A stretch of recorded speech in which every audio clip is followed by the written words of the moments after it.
Nós estamos na 4ª semana da série Descomplique. E eu não sei se você acompanhou as outras semanas ou não. Se você não acompanhou, elas estão disponíveis nas mídias da comunidade, você pode acessá-las. E hoje à noite nós temos como nosso assunto específico de emperrado a seguindo em frente. Eu imagino que você conheça pessoas que estão sempre de novo enroladas. Às vezes a situação não é a mesma, não é a mesma circunstância da vida. Mas elas estão de novo enroladas em alguma coisa e estando enrolados, esse ir para frente se torna complicado, complexo e eu não sei se você trabalha com lã, se você faz alguma coisa de crochê, se você usa linha. Não é o meu caso, eu não tenho essas habilidades, mas eu trabalhei antes de estudar teologia. Tive fábrica de móveis, isso eu já contei. Trabalhei com o meu pai, isso eu já contei. Também trabalhei um tempo na companhia elétrica do estado do Rio Grande do Sul. E a gente tinha no escritório onde eu trabalhava algumas equipes que faziam de manutenção a redes novas. E tinham equipes mais caprichosas, equipes menos caprichosas. E aquelas caminhonetes da companhia elétrica, você olhava para cima daquilo, eram bobinas de cabos. E algumas das equipes deixavam aquilo muito bem organizado. A cada final do dia, podia assumir a outra equipe que estava de plantão, não tinha problema nenhum. Mas uma das equipes que trabalhava lá com a gente, eram de duas pessoas que não eram nada organizadas. Eles iam fazer uma ligação nova de energia elétrica, eles cortavam o cabo maior, sobrava toco. Eles cortavam menor e sobrava pedaços maior. Era uma confusão. Cada vez que essa equipe trabalhava 2 dias seguidos com aquele carro, precisava de um tempo de parar e de organizar tudo que estava em cima daquilo. Se pegava um daqueles cabos e vinham cabos de diferentes bitolas para diferentes finalidades, não tinha como trabalhar com aquilo. Literalmente, os cabos estavam todos embolados e enrolados. Às vezes isso também acontece aqui na comunidade com os nossos cabos do som, né? Às vezes a gente vai pegar um cabo para ligar um microfone em algum lugar e vem 18 cabos, um pendurado no outro. Eu não vou fazer crítica ao pessoal do louvor agora. Os que guardam, né? Porque a maioria nem guarda, né, Juninho? Só deixa aí. O cara da bateria não tem culpa dessa vez, né, Beto? Essa equipe gastava tempo fazendo isso e tendo que arrumar, e assim era. Também eram duas pessoas que na sua vida diária eram muito parecidas. Não eram salários ruins, nunca foram. Mas, vez por outra, vinha alguém bater no escritório querendo cobrar fulano, querendo cobrar ciclano. Porque algumas coisas que a gente faz vão dando pistas daquilo que nós somos no nosso dia a dia. Deixando isso um pouquinho de lado, e eu retomo o exemplo depois, descomplicar a vida não vai acontecer de maneira natural. Não vai acontecer só porque você pensou nisso. E agora, amanhã vai estar tudo diferente. Descomplicar a vida acontece porque você percebe que está difícil. Porque você percebe que está enrolado e você toma decisões que vão fazer o dia de amanhã ser diferente. Porque só pensar nisso e não tomar nenhuma decisão prática vai fazer com que o amanhã seja exatamente igual. E é nesse sentido que eu quero convidar você a abrir a sua Bíblia, se você trouxe. O texto também vai estar sendo projetado. Eclesiastes capítulo 3. O livro de Eclesiastes, ele não cita, ele não diz, não há uma autoria revelada dentro do livro. A gente pode ter pistas e possivelmente foi Salomão, o rei Salomão que escreveu o livro, porque no capítulo 1 diz assim: as palavras do mestre, filho de Davi, rei de Jerusalém. Salomão, o filho de Davi, rei depois de seu pai, é conhecido pela sua sabedoria, deve ter escrito esse livro a partir de algumas observações que ele vai fazendo da vida das pessoas, também da vida dele. E talvez o texto que nós vamos ler, qualquer um de nós poderia escrever, prestando um pouco mais de atenção no desenrolar das coisas. Eclesiastes 3, de 1 a 11, nos dizem assim: para tudo há uma ocasião certa, há um tempo certo para cada propósito debaixo do céu. Tempo de nascer e tempo de morrer. Tempo de plantar e tempo de arrancar o que se plantou. Tempo de matar e tempo de curar. Tempo de derrubar e tempo de construir. Tempo de chorar e tempo de rir. Tempo de prantear e tempo de dançar. Tempo de espalhar pedras e tempo de ajuntá-las. Tempo de abraçar e tempo de se conter de abraçar. Tempo de procurar e tempo de desistir. Tempo de guardar e tempo de jogar fora. Tempo de rasgar e tempo de costurar. Tempo de calar e tempo de falar. Tempo de amar e tempo de odiar. Tempo de lutar e tempo de viver em paz. O que ganha o trabalhador com todo o seu esforço? Tenho visto o fardo que Deus impôs aos homens. Ele fez tudo apropriado ao seu tempo. Também pôs no coração do homem o anseio pela eternidade. Mesmo assim, ele não consegue compreender inteiramente o que Deus fez. Salomão, nesse desejo, nessa ânsia dele de encontrar sentido para a vida, ele descreve situações corriqueiras que muito provavelmente eu e você já passamos em diferentes momentos da nossa vida. Tempo de rir, tempo de chorar, tempo de prantear, tempo de viver, tempo de morrer ou de ter morte junto da gente. Tempo de abraçar ou tempo de não abraçar. Essa semana, quando eu estava lendo o texto, eu mandei esse versículo para o nosso PG. Porque eles insistem em querer me abraçar. Agora eu tenho fundamentação bíblica para dizer para eles, tem tempo de abraçar e tem tempo onde a gente não abraça. Eu já tinha dito isso para eles sem usar o versículo bíblico. Todo culto de Natal eles podem me abraçar. Vem para o culto de Natal, de manhã ou de noite, eu abraço eles. Mas no resto dos dias é tempo de deixar de abraçar. Tem tempo para tudo.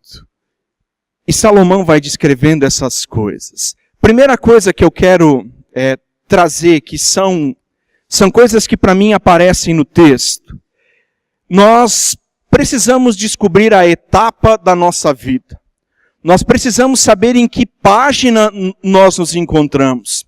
E nessa semana, enquanto eu estava preparando isso, lembrei de uma música da época que eu era jovem e rebelde. Agora eu sou só jovem. Não, sou só rebelde. E lembrei de uma música dos Titãs que o título da música, o nome dela, Não Vou Me Adaptar, e ele vai cantando assim: não caibo mais nas roupas que eu cabia. Os anos se passaram enquanto eu dormia, e quem eu queria bem me esquecia. Eu não tenho mais a cara que eu tinha. No espelho, essa cara não é minha. Não vou pedir para você levantar a mão se essa experiência você também já viveu. De não servir mais na mesma roupa de alguns anos atrás, de se olhar no espelho e dizer, não parece, né? E de vez em quando tem algum malvado que compartilha uma foto nossa da época de jovem, né? O William fez isso uns dias atrás, postou uma foto no grupo onde está ele, o Rafa e eu, de 15 anos atrás, quando eu cheguei aqui na comunidade. Bonito, forte, robusto, com cabelo penteado para o lado, com cavanhaque, sem um fio branco no cavanhaque. As pessoas ficam maltratando a gente, jogando na nossa cara quem a gente foi e o que a gente é hoje. Tempo de descobrir a etapa que nós estamos vivendo. No Summit, na semana passada aqui na comunidade, o John Maxwell falou na palestra dele que ele foi convidado para uma celebração de 50 anos de formatura da turma dele do ensino médio. E ele disse que ele chega nesse lugar onde vai acontecer o evento e ele olha lá para dentro e olha para a esposa dele e diz, Só tem velho aqui. E ele faz menção de querer ir embora porque ele não gosta de estar naquele círculo de velhos. Ele era da mesma turma. E às vezes o tempo passa e nós não percebemos isso.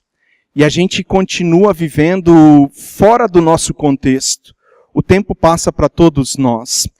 O texto de Eclesiastes não fala só das épocas em termos de faixas etárias e certamente hoje é diferente para você como é para mim, do que foi há 10 anos, há 15 anos e essas diferenças não ficam apenas na questão estética. Há mudanças que acontecem em nós que colocam diante de nós desafios diferentes.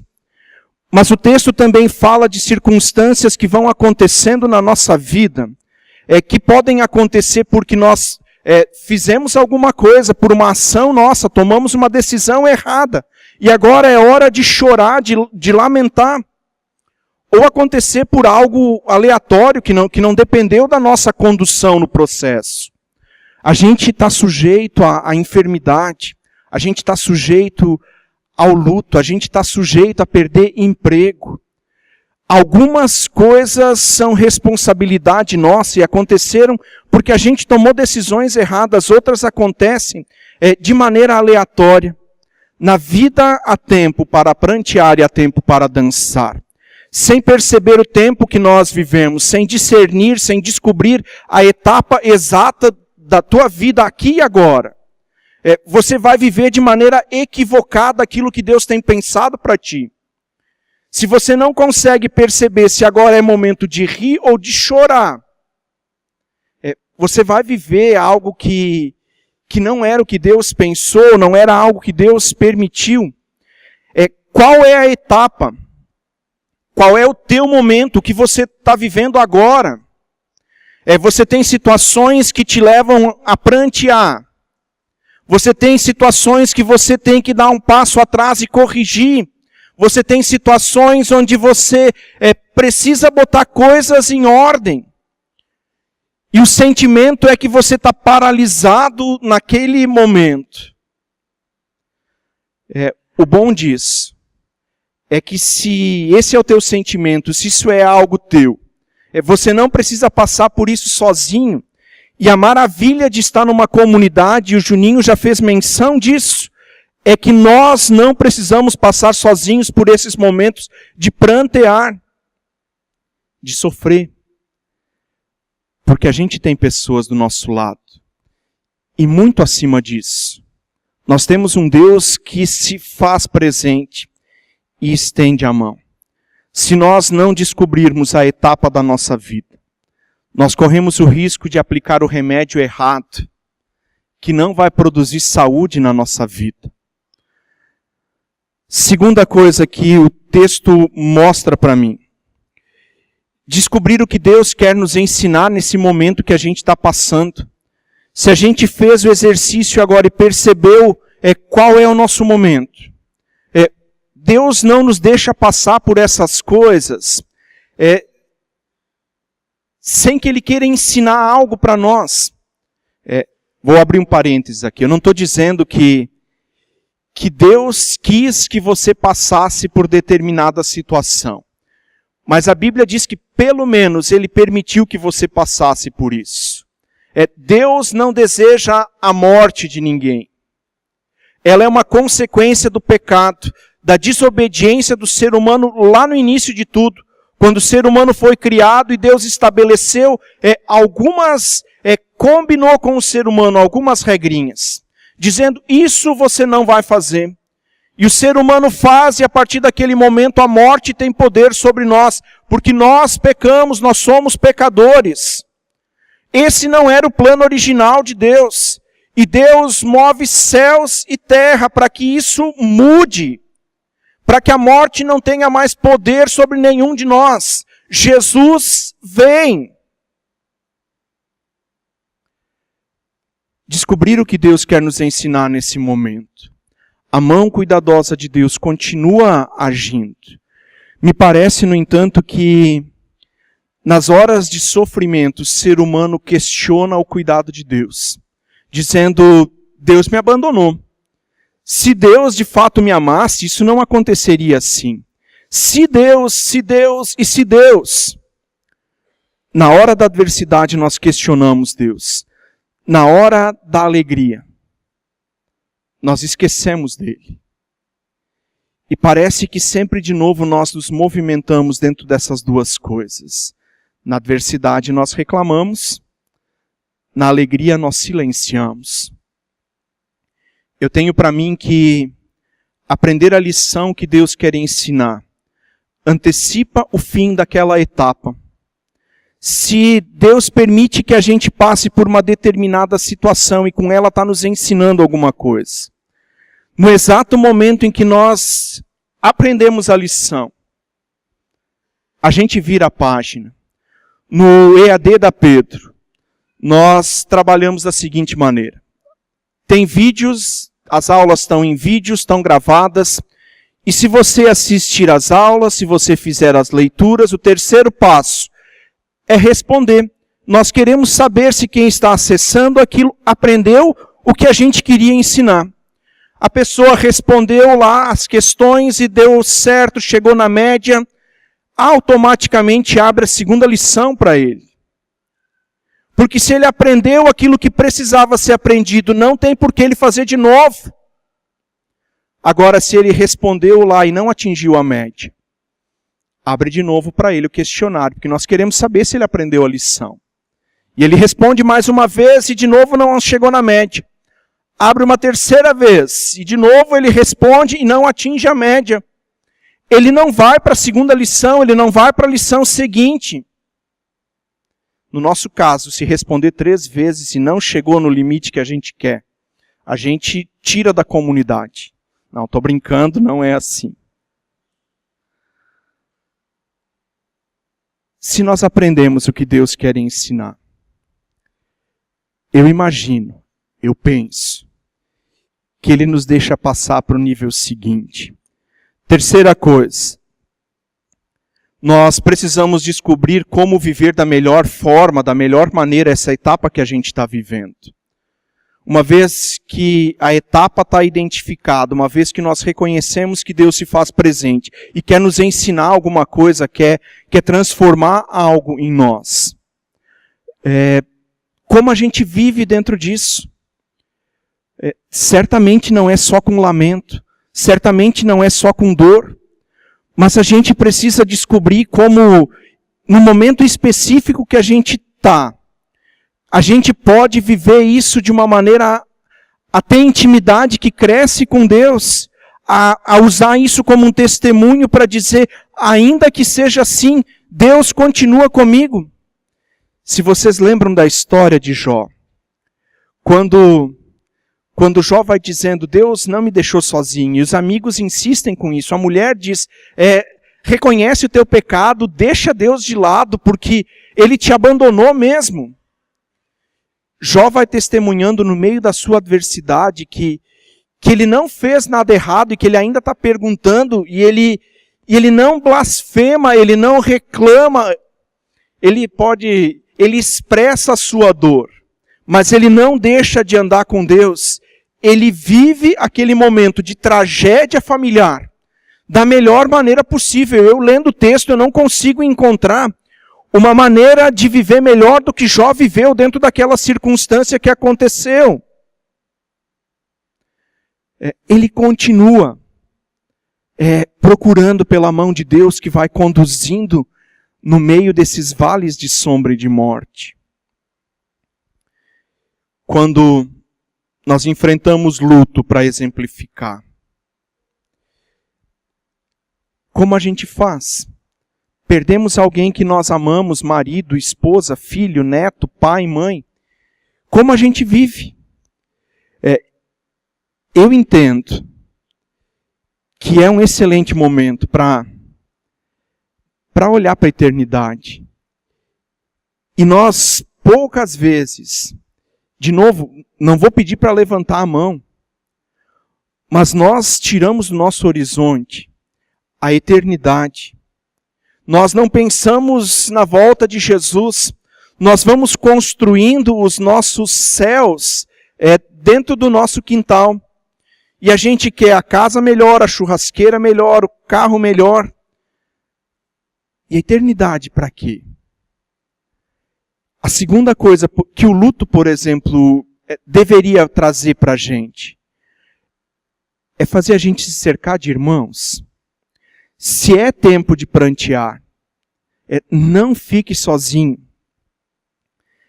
Se nós não descobrirmos a melhor maneira de viver a etapa que nós estamos passando aqui e agora, o resultado final dessa história é que nós vamos começar a murmurar contra Deus. E a gente vai se tornar repetitivo e isso pode virar um ciclo na nossa vida. Quarta coisa que a gente precisa descobrir é quando essa etapa está chegando ao final. As etapas da nossa vida poucas vezes se encerram de uma maneira repentina. Elas vão acontecendo e nós vamos percebendo e nós vamos olhando para aquela situação e de repente nós começamos a ter esperança de que aquela página seja virada. Um salmo que me acompanha há muito tempo. E ele se tornou especial para mim numa situação onde o meu melhor amigo à época soube que o pai dele tinha sido assassinado. E eu fui encontrar ele nesse momento de pranto. E quando eu encontro ele, estou indo levar ele para fazer reconhecimento de corpo e essas coisas. Esse salmo me ocorre, volta à minha memória. E a história ainda vai ficando pior no caso dele. Mas o Salmo 30, versículo 5, ele diz: a noite toda pode ser lamento e dor. Mas não tem um ponto final ali. A alegria vem pela manhã. Se nós conseguimos identificar a etapa da vida que a gente está vivendo, a gente também precisa prestar atenção quando ela vai acabando. Se nós acordarmos de madrugada, nós vamos ver quando o dia começa a surgir. Nessa época, umas 15 para 6, o dia começa a clarear. 6, 6:15, no apartamento onde a gente está, às vezes 6:20, dá para ver o sol surgindo em direção à praia.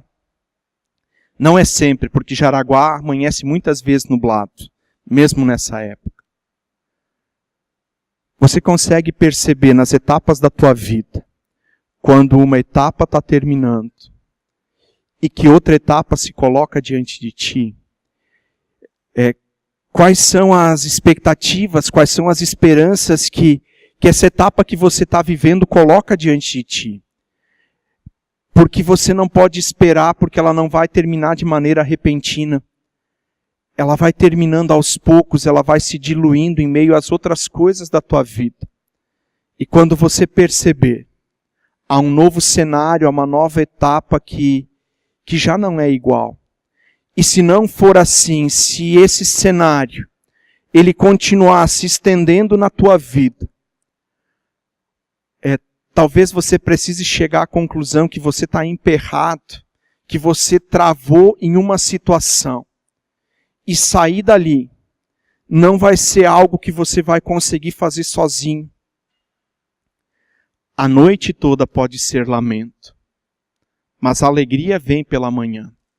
Em algum momento, Deus nos presenteia com um amanhecer, que manda embora toda a escuridão e nos coloca num novo cenário. Quinta e última coisa. O final do texto que nós lemos diz que Deus colocou no coração do ser humano um desejo pela eternidade. O ser humano foi criado para viver conectado com Deus. Esse anseio, ainda que você o reprima por vezes, ainda que muitas das pessoas reprimam, esse anseio existe e o texto também já diz isso. O anseio existe, mas nem sempre nós compreendemos o que Deus quer fazer. O ser humano não foi criado para viver sem conexão com Deus. E eu volto para a história dos cabos de energia elétrica, lá de um dos meus trabalhos. O cabo de energia elétrica ele não tem finalidade em si mesmo.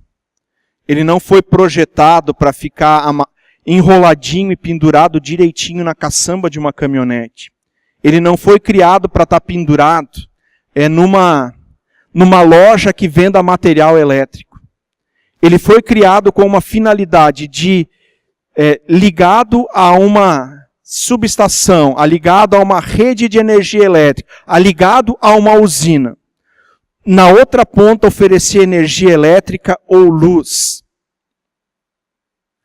O ser humano não foi criado para ter a sua vida organizadinha, bonitinha, andar alinhadinho. O ser humano nasceu, foi criado para viver em conexão com um Deus de um lado. De andar com Ele. E na outra ponta, ser luz para alguém. Jesus diz isso no Evangelho de Mateus, que os seus discípulos são sal e luz. O ser humano foi criado para viver conectado com o seu Deus e com o seu Criador. Nosso assunto de hoje à noite é de emperrado a seguindo em frente. Seguir em frente só é possível quando nós identificamos o lugar onde nós estamos. Sem sabermos onde nós estamos, qualquer lado pode ser frente. Mas para saber para onde é frente, nós também precisamos definir qual é o nosso alvo, o nosso objetivo. Para onde nós queremos ir. E talvez essa seja uma pergunta que seja bem difícil para cada um de nós responder. A gente tem objetivos tão difusos, ora a gente acha que é isso, outra hora é aquilo. Mas o ser humano que foi criado para desfrutar a eternidade com Deus tem apenas um alvo. Não estou dizendo com isso que todos vão chegar lá. Mas o lugar para onde você deveria ir é a eternidade com o seu Deus e Criador. Conheço pessoas emperradas nas duas situações. De não conseguir identificar onde estão, ainda que desejem ir para a eternidade. Outros que não estão emperrados, mas estão correndo para qualquer lado. É que nem cachorro correndo atrás do rabo. Dependendo do tamanho do rabo, o cachorro pega. Mas não produz absolutamente nada. Só risos no dono. Para onde você quer ir? O que você deseja é para a tua vida. Se há coisas que estão fazendo você permanecer num lugar que você não deseja, tome as decisões que são necessárias para que isso seja diferente. Deus fez tudo apropriado no seu devido tempo. Também pôs no coração do homem o anseio pela eternidade. Vamos colocar de pé.